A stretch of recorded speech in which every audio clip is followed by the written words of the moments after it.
विरार मधलं जुनं शनी मंदिर आहे. संध्याकाळचं दर्शन घेऊन रिटर्न आम्ही घरी येत होतो. आम्ही चालत येत होतो. माझ्या भावाचं नाव भूषण. जोरात आवाज आला, भूषण. असं एकदम सुनसान रस्ता. आम्ही मागे वळून बघितलं तर कोणच नाही, म्हणून परत पुढे चालतं.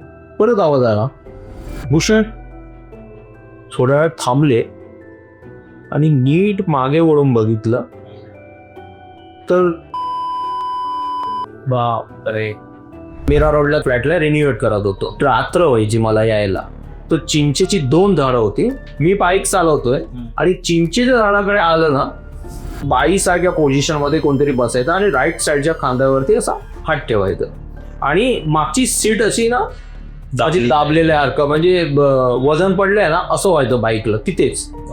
ह्या कथा मनोरंजनासाठी आहे. काही लोकांचे अनुभव व काही पूर्णपणे काल्पनिक असू शकतात. त्यामुळे कृपया यांना मनोरंजन म्हणून घ्या. या कथा आपल्या संस्कृतीचा एक भाग आहे. अगदी लहानपणी आजी आजोबांनी सांगितलेल्या गुड गोष्टींसारख्या. आमचा हेतू कोणत्याही प्रकारची अंधश्रद्धा किंवा भीती निर्माण करणे नाही. हॅलो मित्रांनो, कसे आहात तुम्ही? स्वागत आहे तुमचं पंकजच्या परत एकदा एका नवीन एपिसोड मध्ये. आणि आज आपल्या बरोबर आजचा पॉडकास्ट जरी नवीन असला तरी जे आजचे आपले पाहुणे आहेत ते जुने आहेत आणि तुम्ही त्यांना खूपदा, म्हणजे आपण मला वाटतं 2 पॉडकास्ट सोबत केले, 2 एपिसोड सोबत केले, आणि तुम्ही खूप जास्त प्रेम दिलात. आज दिनेश सर आपल्या बरोबर आहेत. दिनेश बोगले सर, कसे आज? नमस्कार. First class. आणि आज आपला 3रा पॉडकास्ट आहे आणि गोष्टी तर आपल्याकडे भारी आहेतच, भरपूर आहेत. कारण मला वाटतं आपलं पूर्ण लहानपणापासून आपल्या आजूबाजूला गोष्टीच तशा होत गेल्या, ज्या ठिकाणातून आपण येतो, कोकणातल्या, परत मुंबईतल्या. बरोबर. तर मला तुम्हाला एक प्रश्न विचारायचो. तुम्ही बोललात की तुम्हाला आगाशी, टेंबी नाक्याचे इथे काही अनुभव आलेला आहे की? टेंबीच्या विरार मध्ये आहे ना शनी मंदिर आहे. विरार मधलं जुनं शनी मंदिर आहे. आणि आम्ही त्यावेळेला अशी शनी मंदिरं इकडे तिकडे, आज डोंगरपाड्यामध्ये शनी मंदिर बनलंय, वाघुलीला शनी मंदिर बनलेलं आहे आमच्या इथलं. मी विरार नालासोपारा भागातलं तुम्हाला सांगतो. आता आम्ही तिकडच्या शनी मंदिरमध्ये जातो, पण आमचं सगळ्यात जुनं जो शनी मंदिर जर आम्ही म्हटलं ना तर ते आमचे टेंबीचं शनी मंदिर. ही पण गोष्ट मी तुम्हाला 96-97 मधलीच सांगतोय. आम्ही मित्र सगळे जण दर शनिवारी टेंबी जायचो आणि त्यावेळेला रिक्षा किंवा बसेस एवढं जास्त प्रमाण नव्हतं. आणि आम्ही संध्याकाळचं दर्शन घेऊन जवळजवळ 7:30-7च्या आसपास रिटर्न आम्ही घरी येत होतो. आणि घरी येत असताना रस्ता आहे पुरापासून म्हणजे ओलांडा जस्ट येत होता. आणि आता जर तिथे बघितलं तरी एक राईट साईडला थिएटर झालेलं आहे. तिथून पुढे ओलांडा पडतो, तर त्या ओलांडाचे जस्ट थोडंसं अलीकडे आहे, तिकडे त्या बारियाच्या आता त्या बिल्डिंग बनलेले तिथले तिच्या रोडवरती आम्ही चालत येत होतो. आणि माझ्या भावाचं नाव भूषण. तर जोरात आवाज आला, भूषण म्हणून. आणि आम्ही तर मित्रच फक्त चालतोय. त्यावेळेला वर्दळ नाही, रहदारी नाही, काय नाही, असं एकदम सुनसान रस्ता. आम्ही मागे वळून बघितलं तर कोणच नाही, म्हणून परत पुढे चालतोय. आणि परत पुढे चालताना परत आवाज आला, भूषण. म्हणून आम्ही थोड्या वेळ थांबले आणि नीट मागे वळून बघितलं तर जवळजवळ कुत्रे ज्या साईजचे असत ना त्याच्यापेक्षा डबल साईजचा एक सफेद कुत्रा आमच्याकडे बघतोय. रस्त्यावरती मागे उभा राहून, रस्त्याच्या मिडलला उभा राहून आमच्याकडे बघतोय. हा कुत्रा आवाज देतो. म्हणून आम्ही म्हटलं काय गडबड झाली, म्हणून आम्ही परत चालतोय. जशी आम्ही माना वळवतो ना इकडे सरळ चालण्यासाठी, तसं परत आवाज आला, भूषण. बापरे. आम्ही मागे बघितलं, अरे बाबा, कुत्रा आमच्याचकडे बघतोय आणि कदाचित हाच कुत्रा आम्हाला आवाज देतोय, भूषणला आवाज देतोय. आम्ही मुलं अशी काय त्या इथून पळत सुटली, नाका क्रॉस करून आमच्या नाक्यापर्यंत आम्ही धावतच सुटले. नाक्याकडे थोडी वर्दळ होती त्यावेळेला, पण नाही तर त्याच्या पुढच्या पार्टमध्ये ना जे तिथल्या आमच्या विरारच्या भागामधले जे राहणारे लोक आहेत ना, आजही तुम्हाला जर बऱ्याचशा स्टोऱ्या जर कुठल्या मिळाल्या, मी नंतर कधी त्या याच्यामध्ये गेलो नाही, म्हणजे गेलो आम्ही, पण आम्ही नंतर गाड्या वगैरे याने जायला सुरुवात केली. आम्ही चालत कधीच नाही गेलो. तो आम्ही आपले मित्र होते, गाड्या नाही मिळालेल्या आम्हाला, काहीच नाही होतं साधन, म्हणून आम्ही आपले चालत चालत आलेले. आणि त्यावेळेला आम्हाला असा इन्सिडेंट झाला आमच्याबरोबर की तो पुत्र भूषणला आवाज देत होता ह्याच्यामध्ये. आणि सर अजून एक ते मुलं की तुमच्याकडे मल्हारची पण एक गोष्ट होती. हो, मालाडला बॉम्बे एरिया आहे आणि मागच्या साईडला त्याच्या सोमवार बाजार लागतो. तर सोमवार बाजाराच्या इथे एक चाळ आहे, मी त्या चाळीचं नाव नाही घेत. माझी मेवणी म्हणजे माझे साडू, त्यांचं तिथे एक घर होतं आणि त्यांच्या समोरच्या घरामधली एक मुलगी वारलेली. अच्छा. मला हे काही माहिती नाही, मला या गोष्टी माहिती नव्हत्या. आता तुम्ही मला सांगितलं, मी तुम्हाला सांगितलं, मी अगदी ब्लँक. मी त्यांच्या घरी गेलो, बसलो वगैरे आणि मिसेस बरोबर गेलेलो. आता त्यांच्या घरात कसं जायचं ना, तर त्यांच्या घरात कसं त्यांचा भाऊ वगैरे काहीतरी असं वरती खालती ते दोघं राहत होते आणि ह्या लोकांना मला वाटते वरची जागा मिळालेली, भाऊ काहीतरी खालती राहत होता, आम्ही खालतीच सोफ्यावरती बसलेले होते, असं काहीतरी त्यांचं होतं. मी पहिल्यांदा गेलो होतो त्यांच्या घरी. मिसेसला सांगितलं की मी बाथरूमला जाऊन येतो.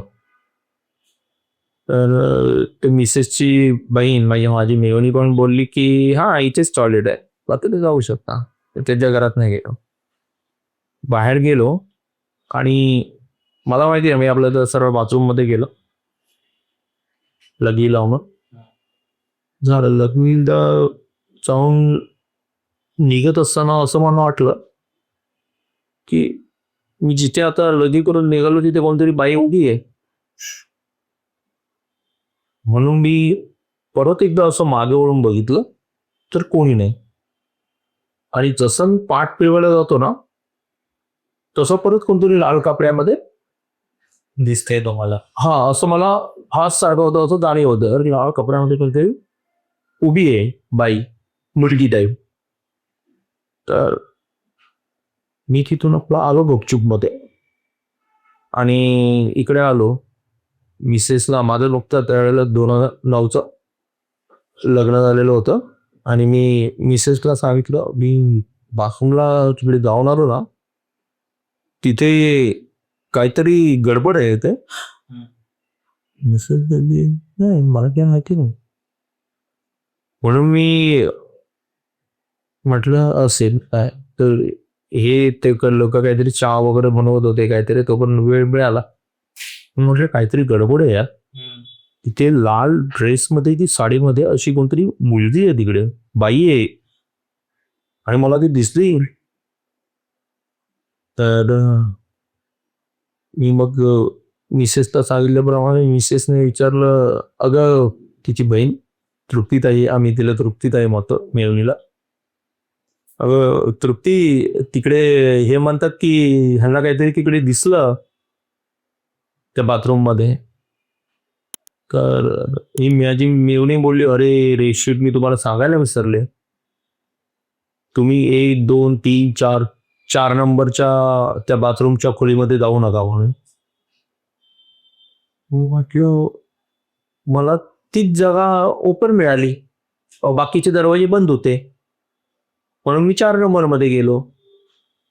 आता तिकडे कॉमन टॉयलेट बाथरूम मध्ये तोंडासोबत असतात सार्वजनिक ना, जातात ना, बाकीचे मला लॉक मिळाले आणि तो 4 नंबर उघडा मिळाला. तर आपल्या 4 नंबरमध्ये गेलो, दरवाजा बंद केला आणि हे करून आलो. तर म्हणजे आपल्याला माहिती पडतं ना, आपण फिरतो तर मागे कोणतरी बसलंय.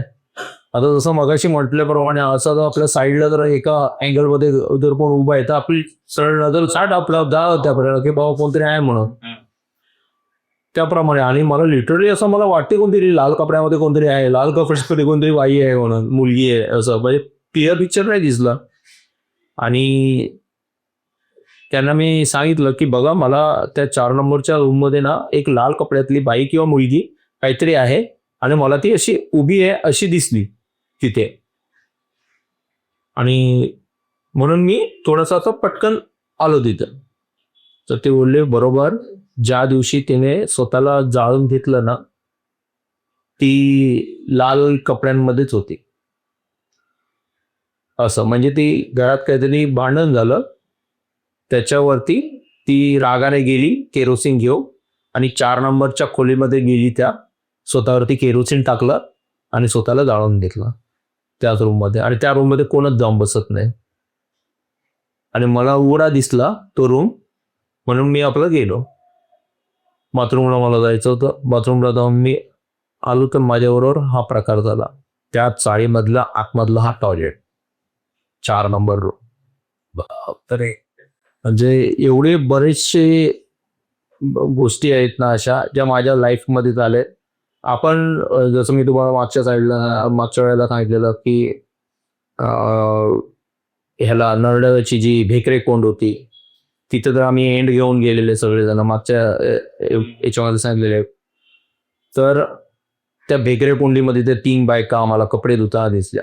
म्हणजे कित्येक ठिकाणं अशी आहेत आज संपूर्ण जगामध्ये की त्या ठिकाणी ना त्या एनर्जी लॉस झालेले आहेत. हो.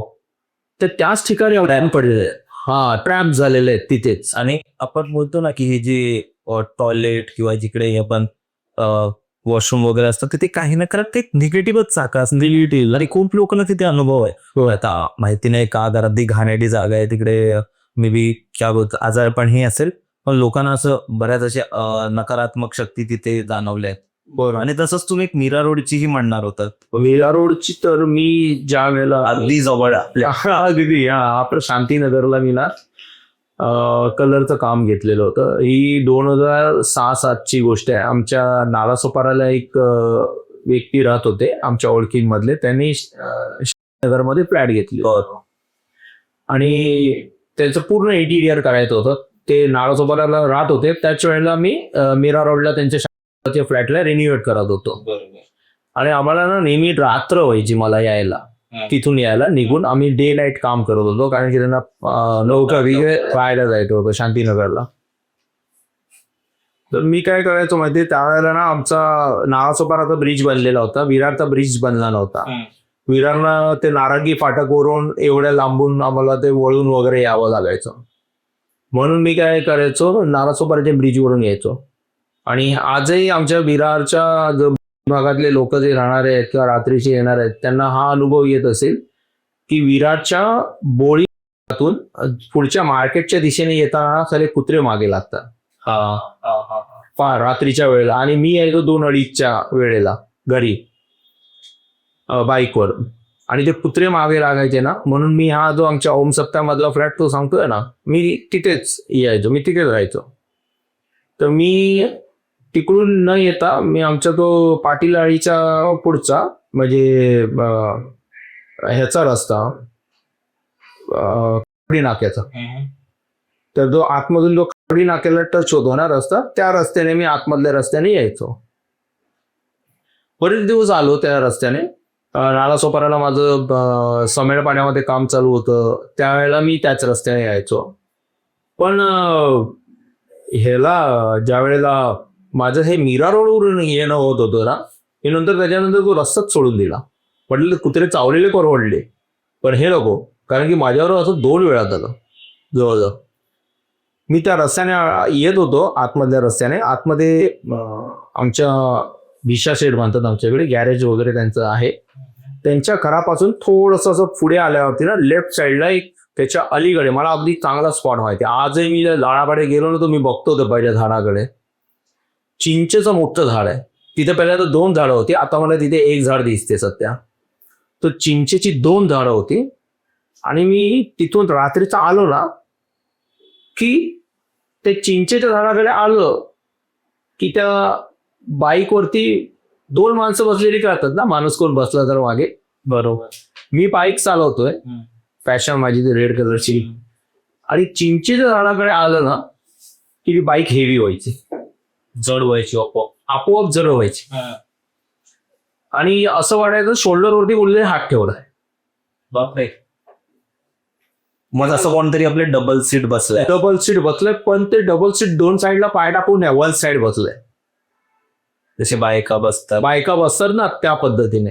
मला लास्ट पर्यंत माहिती नाही की ती बाई होती काय होतं काय, पण त्याच पोझिशन मध्ये बाईसारख्या पोझिशन मध्ये कोणतरी बसायचं आणि राईट साईडच्या खांद्यावरती असा हात ठेवायचा. हा इथला शोल्डर हेवी व्हायचा आणि मागची सीट अशी ना म्हणजे दाबलेल्यासारखं, म्हणजे वजन पडलंय ना असं व्हायचं बाईकला तिथेच. ओके. आणि परत ते वजन कुठे उतरायचं निघायचं. आमचा खावी नाका आहे, म्हणजे आता त्याच्या बरोबर समोर चिकन आणि मटनचं शॉप झालेलं आता झालेलं, त्यावेळेला असं काही नव्हतं. खावी नाक्यामधून एक पहिला त्याच्यात एका साईडने चाळ, एका साईडने अशी ओपन स्पेस असा होता. आणि त्या नाक्याला येताना एक लेफ्ट साईडला जुनी बिल्डिंग आहे, अजूनही आहे जुनी बिल्डिंग ते. बस तिच्या जस्ट एंट्रीच्या पुढे तो रोड जेवढे मेन आमचा रोड लागतो, अर्नाळा रोड, विरार अर्नाळा, तिथे येऊन ती जागा हलवायची. म्हणजे माझ्या बाईकवरचं कोणतरी तिथून उठायचं. आणि असं माझ्या बरोबर तिथे 2दा झालं.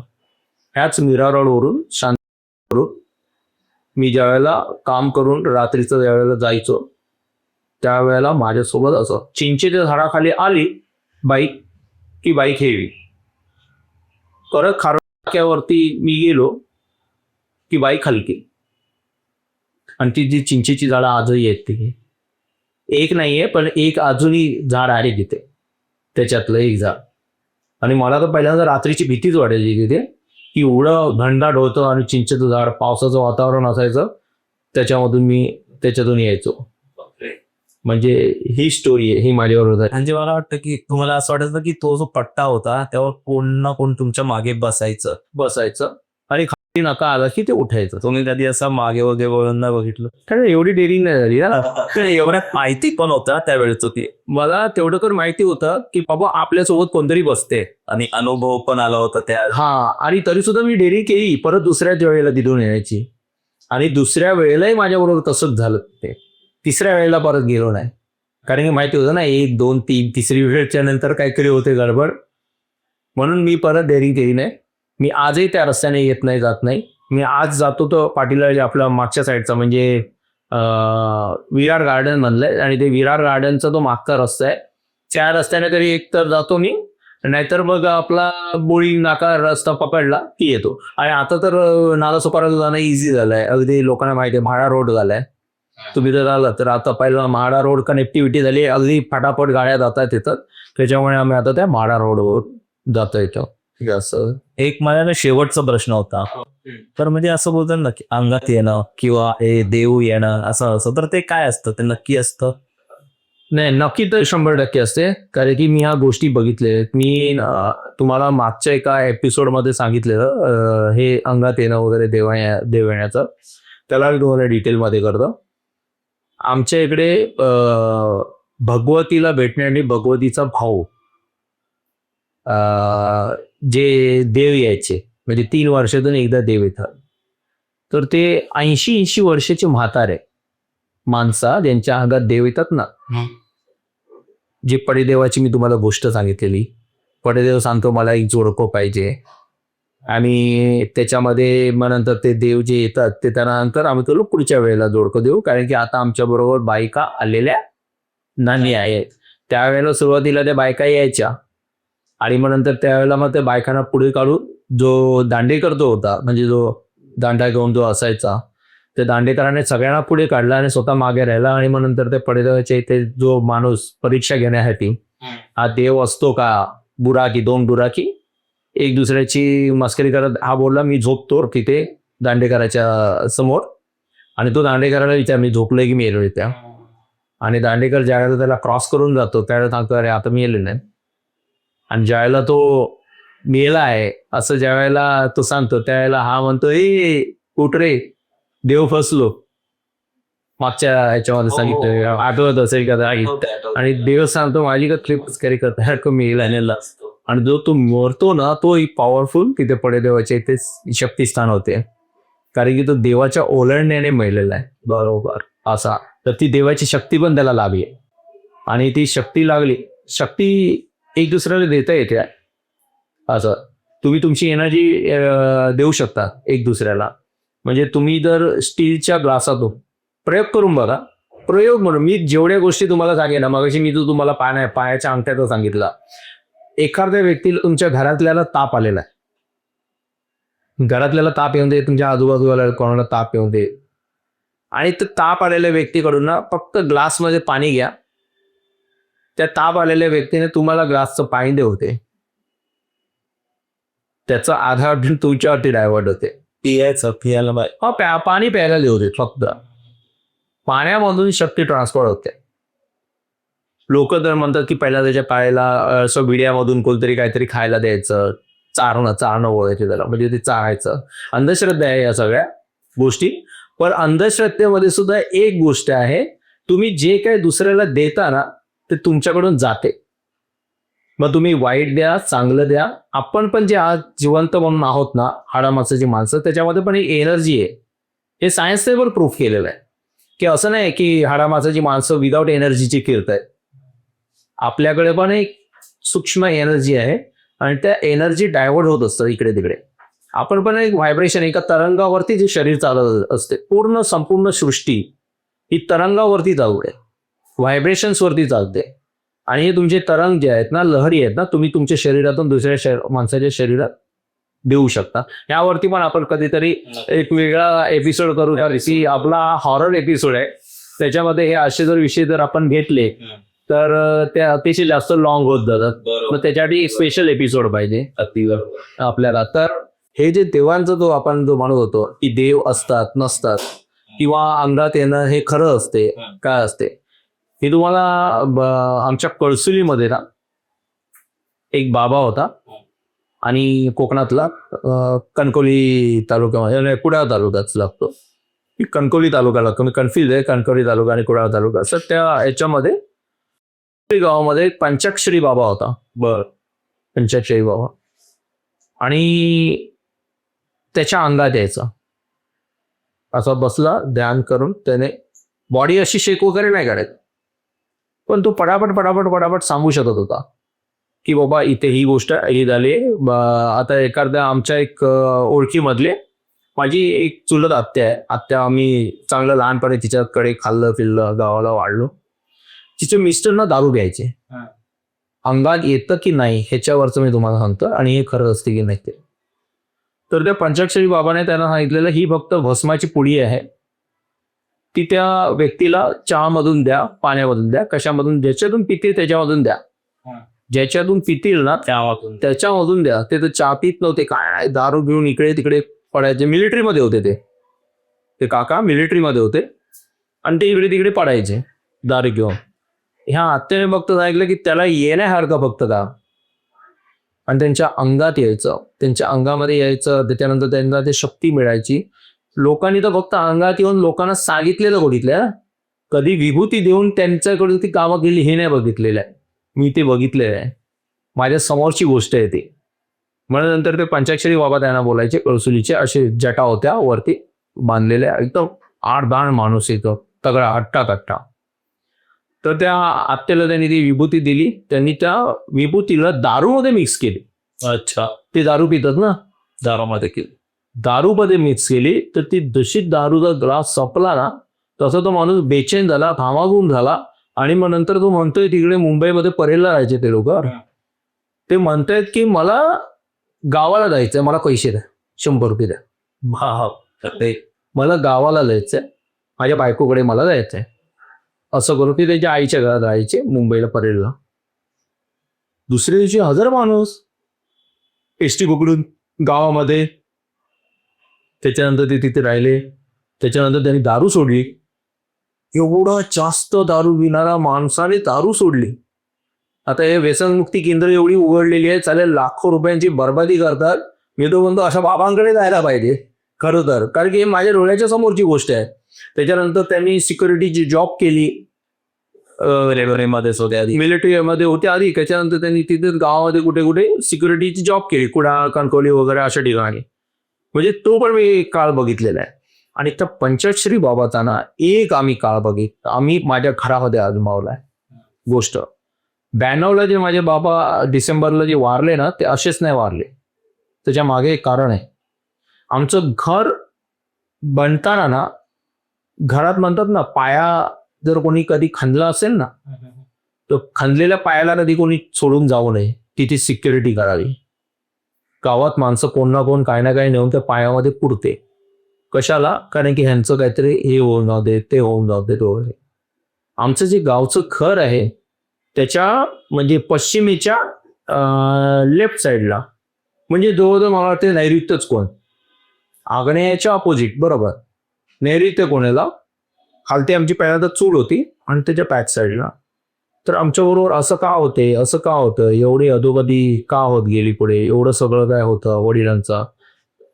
बाकी तर आमच्या काकांचं पण सगळं असं चांगलं आहे म्हणता येईल, किंवा बऱ्याचशा काही बाकीच्या गोष्टी आहेत. पण त्या घराच्या संदर्भात असं का होते, आम्हाला अशी जाणीव का होते त्या घरामध्ये. घराच्या मागच्या साईडचा दरवाजा रात्रीचा 3 वेळा वाजतो आपोआप, ठक ठक ठक करून 3 वेळेला वाजतो त्या घराचा आजही. तर मी अशा गोष्टी सांगितलेल्या होत्या.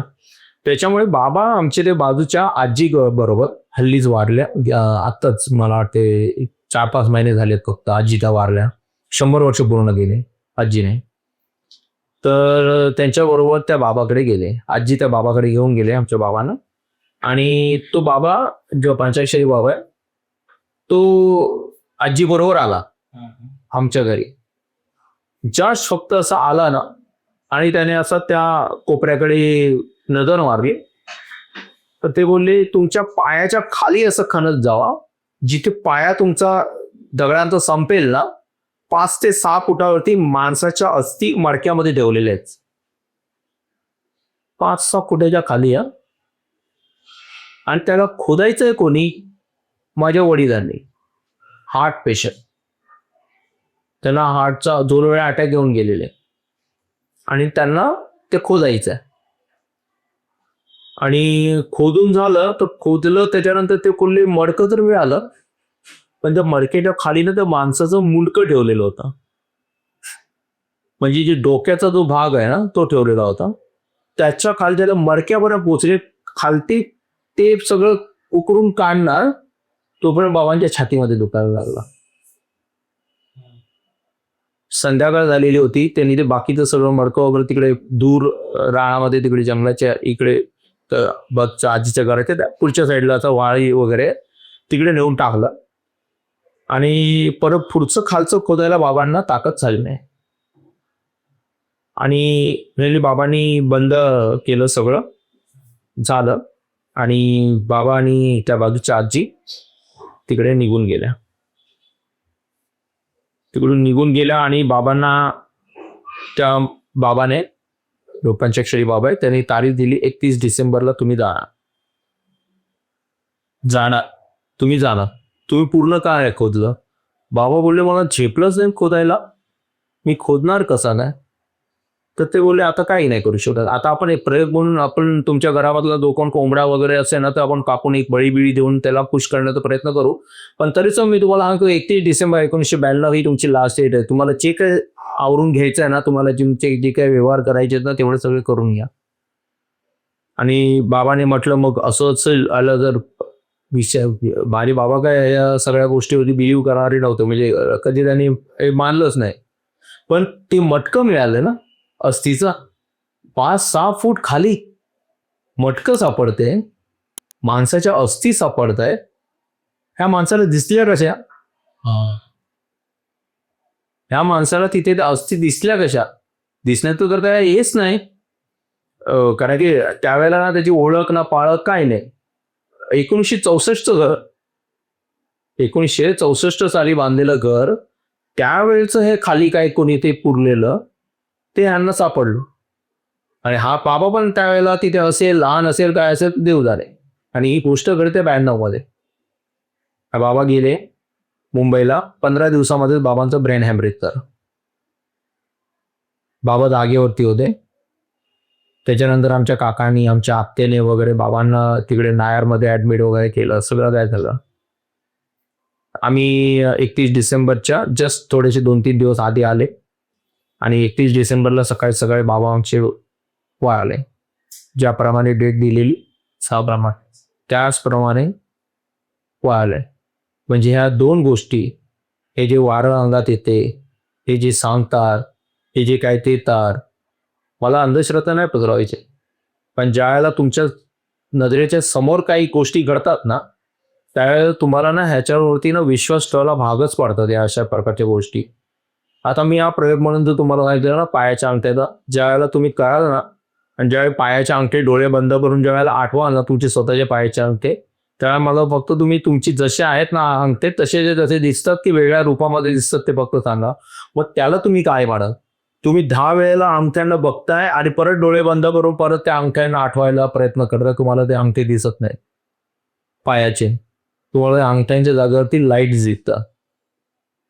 त्या अंगठे इथं चमकतात तरी त्याच्या त्या अंगठ्यांच्या प्रत्येकाला वेगवेगळा अनुभव येणार आहे, पण अंगठा पूर्णपणे कोणाला दिसणार नाहीये.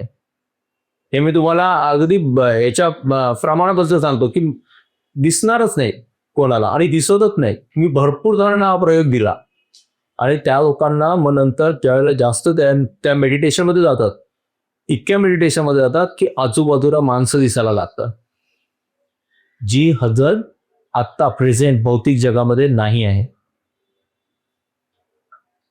फार मोठा प्रयोग आहे आणि ज्या दिवशी हा एपिसोड बघून लोक करायला सुरुवात करतील ना त्यावेळेला त्यांना कळेल की अरे हा पण वेळा काहीतरी करून बसलेला आहे, माझ्यासोबत झालंय. हे गोष्टी आहेत ना आपण करत नाही हा कधी, आपल्यासोबत ऑटोमॅटिकली होतं, घडतात. आता आपण म्हणतो ना की मला पैसा कमवायचा आणि आपण एखादा बिझनेस काढतो आणि पैशाच्या मागे धावतो. आपली तर ती लायकी असेल ना ती गोष्ट मिळवायची. प्रत्येक गोष्टीची ना एक वेगळी लायकी म्हणा किंवा त्याची कुवत म्हणा, प्रत्येकाची वेगवेगळी कुवत तो ठरवून आलेला आहे. जी ठरवून आलेली आहे ना तीच गोष्ट त्याला मिळणार आहे. बरोबर असं आहे. खूप मजा आलीच आहे आजच्या मॉडकास्ट मध्ये. तर मित्रांनो, मला वाटतं तुम्हाला ही मजा आली असेल आज आजच्या एपिसोडमध्ये. तर जर तुम्हाला मजा आली असेल तर, आणि जे सर बोलले तर सरांचं युट्यूब चॅनल तुम्ही चेकआउट करू शकता. डिस्क्रिप्शनमध्ये ते जे सगळे लिंक्स असतील अंतरंग महाराष्ट्राचा, त्यावर सर खूप वेगवेगळ्या विषयांवर बोलत असतात. तर नक्की एकदा बघा आणि सबस्क्राईब करा, त्यालाही एवढं प्रेम द्या. आणि जर मित्रांनो तुमच्याकडे अशा काहीतरी गोष्टी असतील, तुमच्याकडे तुमच्या आईवडिलांकडे आजी आजोबांकडे, तर खाली डिस्क्रिप्शनमध्ये एक गुगल फॉर्म दिलाय, तो नक्की भरा आणि आपण नक्कीच एक सोबत पॉडकास्ट करू. तुम्ही आपल्याला स्पॉटीफायवरही ऐकू शकता आणि चॅनलला सबस्क्राईब करा, व्हिडिओला लाईक करा. बाय. आपलं कोकण अतिशय जास्त समृद्ध आहे. अगदी नाही म्हटलं ना तर मी थोडस जरा वेगळं. तुम्ही जाऊ शकता, तुम्ही बनवून बोला. अच्छा, मला तुम्हाला ना एवढं सांगायचं आहे ना, असं मला हे नाही, मला आपल्या मराठी माणसांना, मी स्वतः मराठी आहे, मला मराठी माणसांना असं टोचून नाही बोलायचंय की बाबा आपण कुठेतरी कमी पडलो. खरंच आपण कमी पडलो. मला हेही नाही सांगायचं की आपल्यावरती परप्रांतीयांनी आक्रमण केलं. परप्रांतीयांचं आक्रमण झालं नाही. आपल्या गरजा भागवण्यासाठी ज्यावेळी आपण स्वतः कमी पडलो ना त्यावेळी परप्रांतीयांनी ती जागा घेतली. पण त्यांना स्थान दिलं किंवा तुम्ही करा, बोलायची गरजच नाही पडली. आपण त्यांनी केलंच स्वतः आपण केलं नाही. तिथे जागा मोकळी होती. रस्त्यावरती चणे विकायचे होते, चणे आपल्याला खायचे होते, चणे विकणारा मराठी माणूस नव्हता तिथे, तो परप्रांतीय होता. त्याने ते चणे विकायला घेतले, त्याने त्याची जागा मिळवली.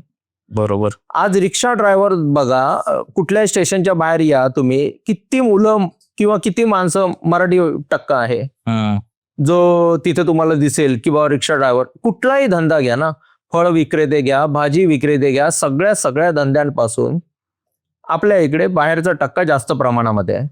आता ती त्याच्यामध्ये त्यांची चूक नाहीये. आपण एकत्रित कुठला धंदा केला नाही, एक दुसऱ्यांना मदत केली नाही, सपोर्ट केला नाही, त्याच्यामुळे आज अगदी महाराष्ट्राच्या म्हणजे एंट्री पॉइंट पासून एंडिंग पॉइंट पर्यंत तुम्हाला सगळे परप्रांतीय दिसतात. आज कोकणामध्ये बोंबाबोंब करतायत लोक, मारामाऱ्या करतात. मी आजचा व्हिडिओ बघितला की वेंगुर्ल्यामध्ये अमुक जमिनीच्या वादातून परप्रांतीयांमध्ये आणि मराठी माणसांमध्ये वाद, मारामारी, हाणामारी, बायकांच्या हाणामाऱ्या.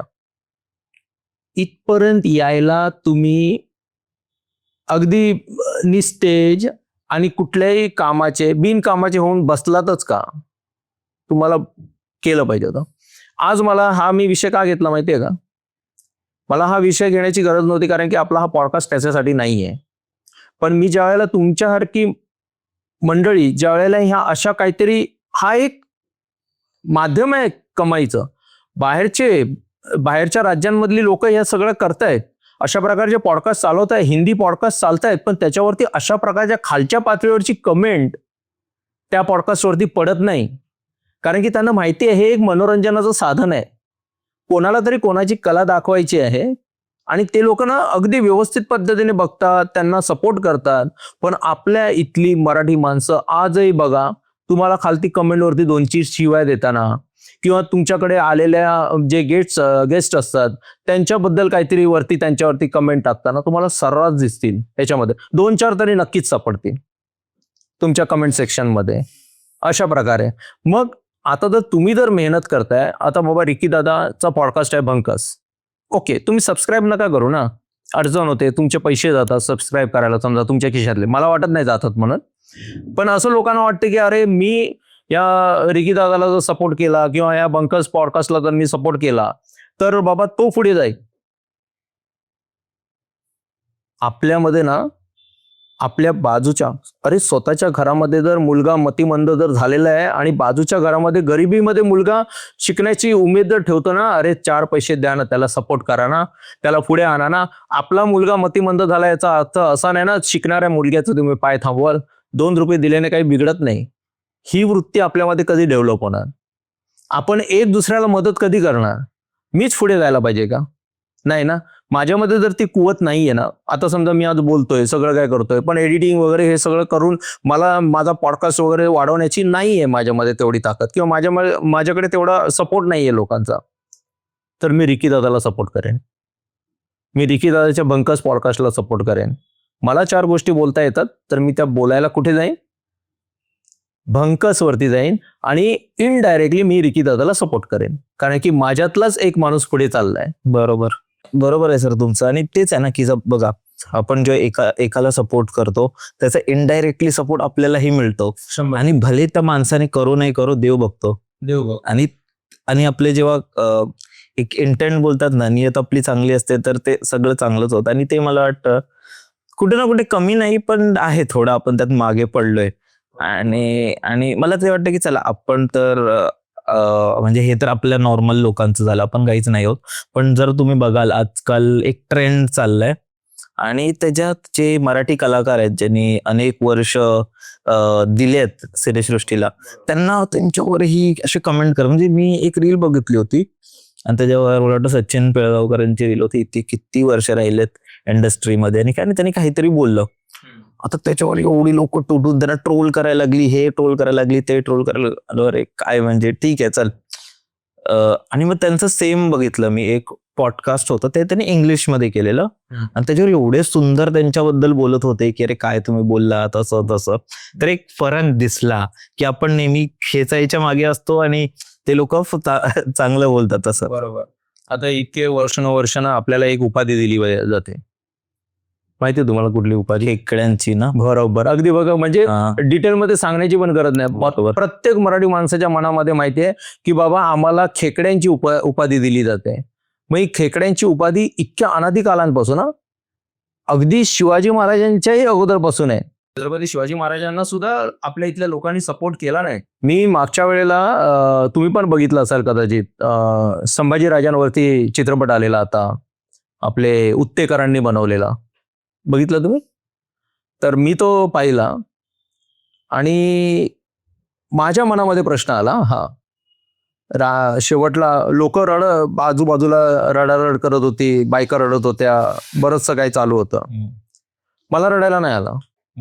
मला रागाने ना त्या थिएटरमध्ये एसी चालू होता, मला घाम येत होता. मला घाम ह्या कारणाने येत होता, मला राग ह्या कारणाने येत होता की औरंगजेब तिकडून दिल्लीवरून आला, बरोबर. आणि त्या काळाला आता जे आपण म्हणतो ना हिंदू मुसलमान वगैरे, तसं एवढं काही मोठ्या प्रमाणात नव्हतं.